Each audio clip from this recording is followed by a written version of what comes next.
Galileo's law क्या है ये सब इम्पोर्टेंट नहीं है। देखिए कहीं पूछेंगे भी नहीं कि ऐसे क्वेश्चन भी नहीं पूछेंगे कि what is Galileo's law of odd numbers, because it is not important, है ना। Yes sir.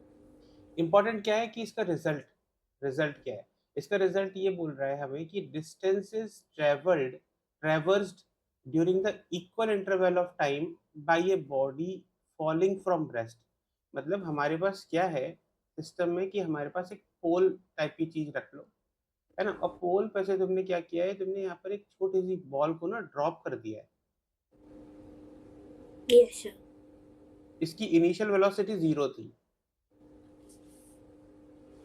Bye a body yes. Falling from rest stands to one another in the same ratio as odd number। मतलब distances traversed during the equal interval of time। अब ये क्या कह रहा है कि मतलब कि जैसे सपोज यहाँ से लेके इसने इस स्टार्टिंग पोजीशन से इसने नेक्स्ट जो पोजीशन थी इसने यहाँ पर यहाँ तक डिस्टेंस ट्रेवल किया। ये अगर मान लेते हैं हम x1 है टाइम t में, तो ये a से b पर आ गया, करेक्ट। यस। फिर उसके बाद फिर क्या किया इसने कि फिर b से लेके c तक, फिर ये इसने x2 डिस्टेंस ट्रेवल किया in the equal interval of time. मतलब कि इक्वल इंटरवल ऑफ टाइम मतलब यहाँ से लेके बी से लेके सी तक जाने में भी इसको टाइम t1 ही लगा, मतलब t ही लगा। यस। पर ये समझने वाली बात ये है इशिका, कि जो a से लेके b तक जो टाइम लगा था वो t था, एंड b से लेके c तक का टाइम t है। Yes sir. तो इसमें x2 दिया है। अब ऐसे ही अगर सिमिलर सिमिलर टाइम पीरियड में वो जो डिस्टेंसेस कवर करेगा, वो ये बोल रहा है कि दैट डिस्टेंस, वो जो रेशियो होगा x1:x2:x3, वो होगा इस रेशियो में 1:3:5:7 ऐसे करके। अब बताओ, अब ये समझ में आ गया। Yes sir. अब मुझे बताओ कि अब तुम इसको कैसे करने की कोशिश करोगे। How will you try to prove this one, क्योंकि वर्टिकल प्रोजेक्शन या वर्टिकल ड्रॉपिंग तो तुम्हें आती है। Yes sir. अब तुम्हारा काम ये है, मैं यहाँ से यहाँ पर ये चाहता हूँ कि तुम यहाँ पर ना अपने नॉर्मल मेथड से ए से लेके बी तक पहुँचने का जो डिस्टेंस है वो आप कैलकुलेट करो। फिर बी से लेके सी तक डिस्टेंस ट्रेवल करने का जो जो उसने डिस्टेंस ट्रेवल किया है वो आप कैलकुलेट करो। Okay sir. तो हमें ये गिवन है। सिर्फ और सिर्फ हमारे पास एक ही एक्सेलरेशन लग रहा है, वो है जी, एंड दिस जी मीटर पर second square is our acceleration and this is constant. तो हम कांस्टेंट इक्वेशन वाली जो तीन इक्वेशन होती है ना, v is equal to u plus a t, s is equal to u t plus half a t square, v square yes minus c sir. Square is equal to l, वो तीनों में से कोई सी भी equation आप लगा सकते हो, because A is constant. Okay sir.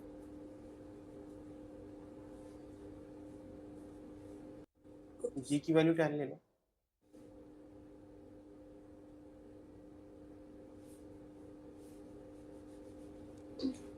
से v इक्वल टू 10t आ रहा है and distance s equal to 5t square. हाँ आने दो। तो सर आगे तुम्हें क्या करेंगे? हमें रेशियो निकालना है ना। देखो मैं तुम्हें सॉल्व करके बताता हूँ। मुझे लगता है कि तुमने बहुत चीजें कर ली हैं, लेकिन तुम एक्चुअली में आंसर नहीं आ पा रहे हो। देखो जैसे अगर हमने ये u इज इक्वल टू 0 से स्टार्ट किया इसने ड्रॉप यस। होना, तो यहाँ पर अगर हम देखें तो हम x is equal to u t plus half a t square वाली इक्वेशन लगा लेते हैं। Yes sir. तो x हमारा x1 है फर्स्ट टाइम में, और u 0 है, 0 into t plus half acceleration g है, तो ये टी स्क्वायर हो जाएगा। मतलब कि हमारा जो पहला डिस्प्लेसमेंट हो जाएगा x1, that will be equal to 5t square, जैसे तुमने मुझे अभी भी बोला।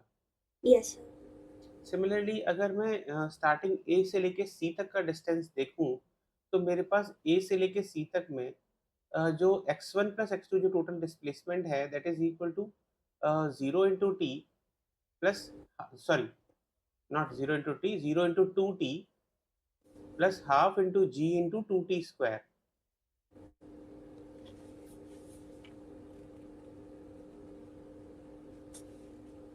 जीरो इंटू टू टी क्योंकि प्लस हाफ। ए से बी तक जाने में हमें टाइम टी लगा है, और बी से लेके सी जाने में भी टाइम टी लगा है, तो ए से लेके टी यस। तक सी तक जाने में टोटल टाइम 2t लगा होगा, है ना।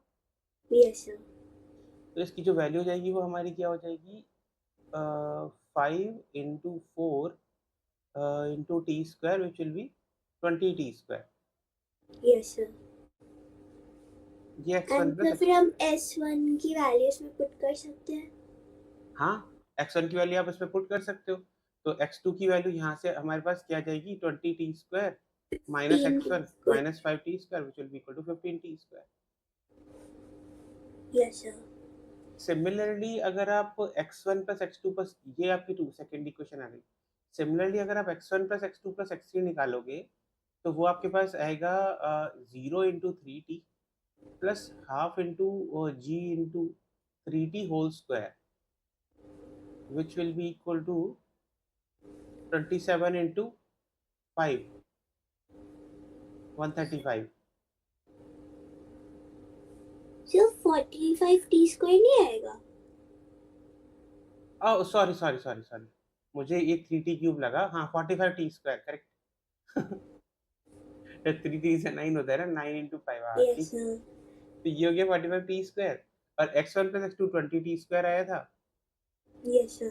तो यहाँ पर हमारे पास क्या आएगा, x3 की वैल्यू जाएगी हमारे पास 45 t square minus 20 t square, which will be equal to 25 t square. Yes sir. Sir फिर रेशियो 1:3:5 हो गया. है ना. तो यहाँ पर x1 is to x3, x1 is to x2 is to x3 equal to 1 is to 3 is to 5 हो गया.